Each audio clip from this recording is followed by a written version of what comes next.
Bilik ini adalah bilik berdarah. Anak-anak serendah umur 10 tahun, wanita-wanita pun ada yang ditahan.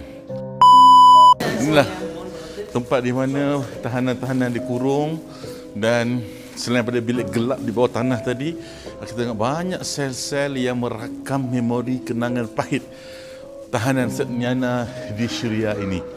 Bukan lelaki sahaja, anak-anak serendah umur 10 tahun pun ada ditahan. Wanita-wanita pun ada yang ditahan. Dan mereka tak ada pilih kasih lelaki, kanak-kanak, perempuan sama saja. Mereka akan belasah cukup-cukup. Bilik ni bilik yang paling ditakuti oleh para tahanan.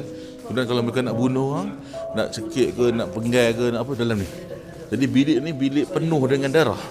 Dan dipanggil bilik macam bilik berhantu lah. Sebab apa? Sebab ini tempat orang kena bunuh. Tak ada. Ini macam bilik tapi rendah. Dia pun tak ada nak berdiri pun. Boleh masuk? Boleh.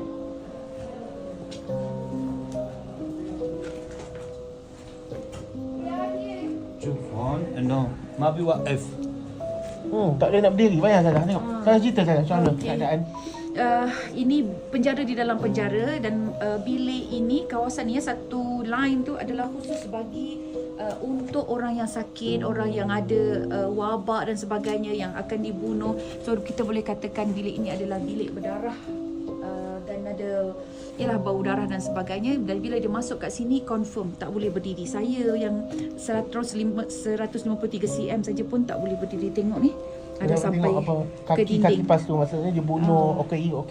Ya, betul. Kita lihat ada kaki-kaki palsu. Mereka yang memang mempunyai kesakitan atau kecacatan, OKU juga ditahan sebagai tahanan-tahanan.